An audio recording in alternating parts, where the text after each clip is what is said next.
15 দিনের মধ্যে নির্বাচনের রোডম্যাপ দেবেন ডক্টর ইউনূস, আশা বিএনপি নেতার।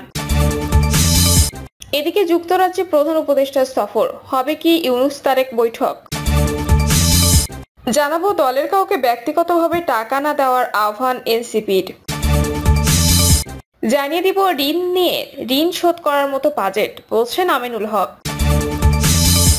এবং সর্বশেষ জানাবো বিএনপি প্রথম ভারত বিরোধী আন্দোলন শুরু করে, বলছেন যুবদল সভাপতি।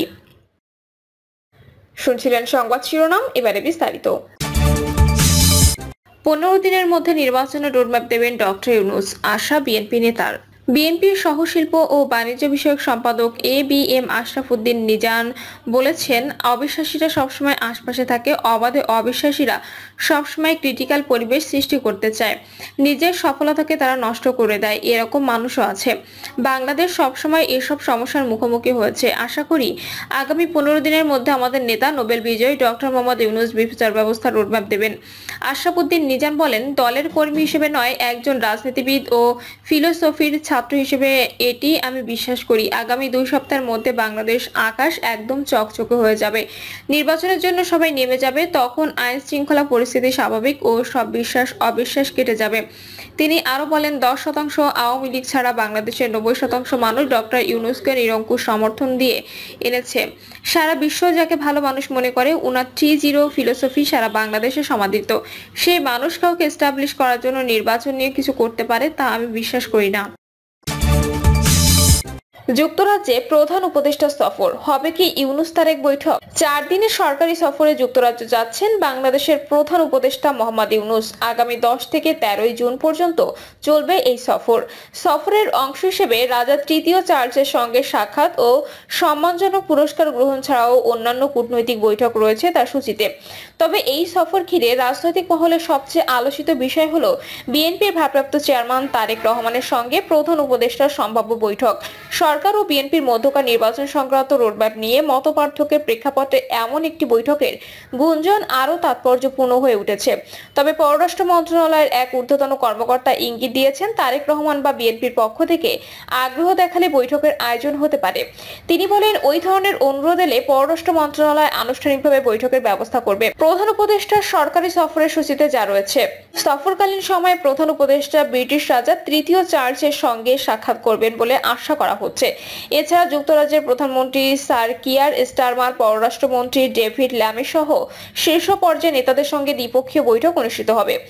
11 জুন লন্ডনের চাথাম হাউসে অনুষ্ঠিতব্য এক আলোচনায় অংশ নেবেন প্রধান উপদেষ্টা, যেখানে তিনি বাংলাদেশের রাজনৈতিক বাস্তবতা, ভবিষ্যতের সম্ভাবনা ও চ্যালেঞ্জ নিয়ে আলোচনা করবেন। সন্ধ্যায় দ্য কিংস ফাউন্ডেশনের 35 বছর পূর্তি উপলক্ষে আয়োজিত এক বিশেষ নৈশভোজে তার উপস্থিতি প্রত্যাশিত। পররাষ্ট্র সচিব বলেন, এই সফর বাংলাদেশের আন্তর্জাতিক অবস্থানকে আরো শক্তিশালী করবে এবং যুক্তরাজ্যের সঙ্গে ঐতিহ্যবাহী সম্পর্ককে সুদৃঢ় করবে। পাশাপাশি গণতান্ত্রিক প্রক্রিয়ায় আন্তর্জাতিক সমর্থন আদায়ের ক্ষেত্রেও তা গুরুত্বপূর্ণ ভূমিকা পালন করবে। ব্রিটিশ হাইকমিশনের সূত্রে জানা গেছে, সফর উপলক্ষে ঢাকায় প্রধান উপদেষ্টার সঙ্গে দেখা করেছে হাই কমিশনার সারাহ কুক। তারা বাণিজ্য, বিনিয়োগ, জলবায়ু পরিবর্তন এবং রোহিঙ্গা সংকট নিয়ে আলোচনা করেছেন। এই সফরের সময় ইউনূস তারেক বৈঠক আদৌ হবে কিনা তা এখনো অনিশ্চিত। তবে উভয় পক্ষের ইচ্ছা থাকলেও কূটনৈতিক মঞ্চে তা বাস্তবায়ন সম্ভব বলে ইঙ্গিত দিয়েছেন সংশ্লিষ্ট কর্মকর্তারা। দলের কাউকে ব্যক্তিগতভাবে টাকা না দেওয়ার আহ্বান এনসিপির।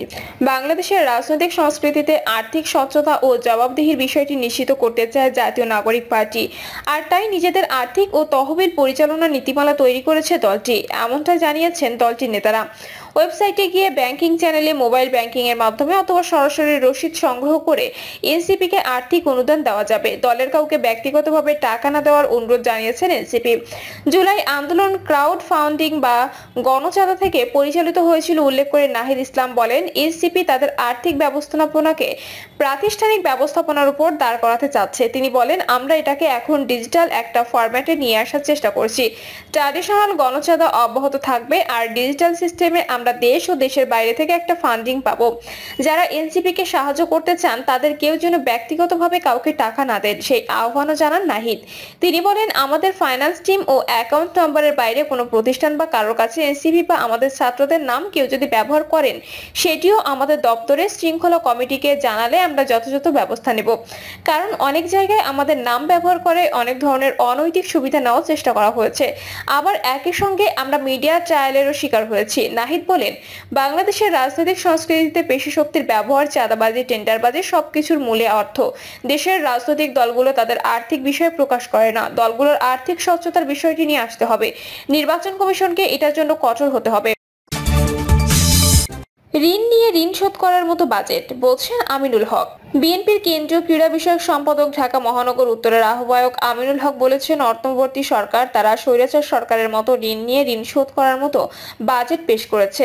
আমিনুল হক বলেন, গত 17 বছর স্বৈরাচার সরকার ঋণ করে ঋণ পরিশোধ করেছে, কিন্তু এতে বাংলাদেশের মানুষের কোনো মান উন্নয়ন হয় নাই।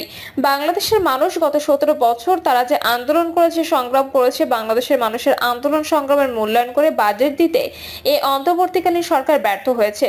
তিনি বলেন, বাংলাদেশের অর্থনীতির গতি অত্যন্ত মন্থর। বিদেশিরা এখানে বিনিয়োগ করতে ভরসা পাচ্ছে না। বিনিয়োগ 10 বছরের সর্বনিম্নে চলে গেছে। তার অন্যতম কারণ রাজনৈতিক অস্থিতিশীলতা। দেশে বিনিয়োগ বৃদ্ধির লক্ষ্যে রাজনৈতিক স্থিতিশীলতা নিশ্চিত করতে হবে। আমিনুল হক বলেন, জনগণের ভোটের অধিকারী জবাবদিহিতা তৈরি করতে পারে। জনগণের সরকার বাংলাদেশের জনগণের কাছে জবাবদিহি থাকবে। সেই জবাবদিহিতার সরকারই একমাত্র পারবে বাংলাদেশের পরিপূর্ণ সংস্কার, বাংলাদেশের পরিপূর্ণভাবে গণতন্ত্র প্রতিষ্ঠিত এবং পতিত স্বৈরাচার ও তাদের দোসরদের আইনের আওতায় এনে বিচার করতে। তিনি বলেন, একটি সমৃদ্ধশালী বাংলাদেশ গড়ার লক্ষ্য নিয়ে শহীদ প্রেসিডেন্ট জিয়াউর রহমান যে স্বপ্ন দেখিয়েছিলেন এবং যে স্বপ্ন তিনি স্বল্প সময়ের ভেতরে করতে সক্ষম হয়েছিলেন, আমাদের দলের ভারপ্রাপ্ত চেয়ারম্যান তারেক রহমানের নেতৃত্বে আমরা যতটুকু প্রত্যাশা করি সেই স্বপ্নের বাস্তবায়ন আমরা পরিপূর্ণভাবে প্রতিষ্ঠিত করতে চাই। তারেক রহমান ঘোষিত 31 দফার কথা উল্লেখ করে আমিনুল হক আরো বলেন, 31 দফার মধ্যে জনগণের কথা বলা আছে, দেশের কথা আছে, সব দলের কথা আছে, ফ্যাসিবাদের বিরুদ্ধে কথা আছে, দেশ গড়ার কথা আছে। তাই আসুন আমরা সকলে ঐক্যবদ্ধ থাকি।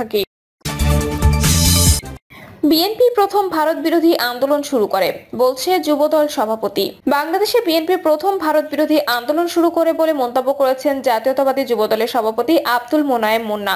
বিএনপি ভারতকে খুশি করার জন্য ডিসেম্বরে নির্বাচন চায়, এমন প্রসঙ্গে যুবদল সভাপতি মোনায়েম মুন্না বলেন, বাংলাদেশে ভারত বিরোধী আন্দোলন আমরাই প্রথম করেছি, কিন্তু ভারতের আগরতলায় অবস্থিত বাংলাদেশের দূতাবাসে হামলার পর কেউ কিন্তু লং মার্চ করেনি। আমরা যুবদল, স্বেচ্ছাসেবক ও ছাত্রদল লং মার্চ করেছি।